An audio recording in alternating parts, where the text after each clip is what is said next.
So take two, better resolution this time. Essentially, I've tried to take the corrector plate off and got everything I needed standing by for that. Towel on the what is usually quite a dirty table anyway. A custom bought Zeiss lens cloth that's the right sort of size to take the whole of that thing lying on top of it. And yeah, pens and things to mark off. And even went and bought a custom box of latex gloves. I'm looking on the inside. I am starting to see some debris on the actual mirror too, unless it is on the actual plate. But the problem is, yeah, it's probably a reflection of these two bits here. So essentially where I'm stuck is I could get all of these bolts out, bar that one. And that hex bolt, unfortunately, seems to have been ground in on the inside. I don't know if you can kind of see that.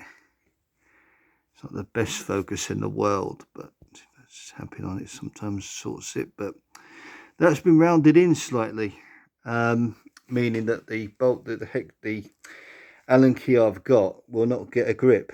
And I think what's happened is somebody else has tried to take it off before, and there is some signs of scratching around it, truth be told, where they might have slipped with an Allen key. I think what's happened is either me'd have probably put that bolt in a bit too tight, and I have met that before, not with me but with another brand, or simply put, not enough care was taken by the original owner to take that bolt out. So I'm starting to see why they sold it, which means I can't clean this, and you can see there is some dirt on the inside of that would be nice to get to.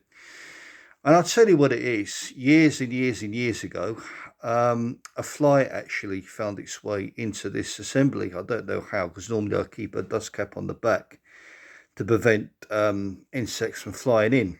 But I noticed to my horror, something had gotten in and landed round about there. And what was left to do was to get a section of essentially hose pipe, just the gardener's hose, cut a section of it off, attach it to the end of a hoover, thread it through the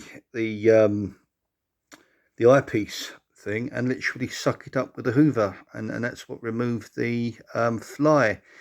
I got the feeling that the fly probably did a fair bit of flying around in there, pun unintended, trying to get out. And obviously the thing couldn't do it and gave up the ghost, and therefore I had to suck it up, but not before it probably collided a couple of times with the corrector plate. Hence some of the gunk I'm seeing on the inside. I mean, the only other option I can see, and I'm not really willing to have a go at this, is to unscrew this outer rim and see if that comes off. But I mean, if I get this wrong, I've knackered a couple of £100 worth of equipment. I mean, this is the old Lx10 I've had used for probably close to 20 years, and you know, I'm rather fond of it, but I'm coming to the point now where I wonder if the best thing is to clean it to the best of my ability and continue to use it in the meantime, see if a beginner would like it while I venture on to bigger pastures. But this is an 8-inch, as you can see. It's an F10, which means this is good for planets and stuff. So I'd like to ideally replace it. I mean, I was thinking about getting a 10-inch, but my concern is a 10-inch is going to be quite heavy. Oh, is that the cat behind me having a clean? Oh, so she is, the Sky. Yeah, that is her real name, Sky. But anyway, so I think with regards to trying to do anything with this, I've come as far as I can go. I mean, I would have liked to have shipped it off to Rother Valley or to Dark Frame Optics for them to have a look, but I think they'd hit the same brick wall as me. You know, if a screw's stuck in that, what can you do? You can't easily take a Dremel to it. You've got a corrector plate directly behind that can crack. Not much I think anyone can do. So anyway, I've replaced the hex bolts all back in, and what I'm going to do now is to do the very best I can to clean this on the outside and make the best use of it I possibly can. But I think what I'm going to do moving forward with this is continue to use it, obviously, but I'm going to look to sell it, I think, and upgrade. You know, get something cleaner. I'm not really too hot on the Losmond bar here, because one of the problems I also have with this telescope is balancing it.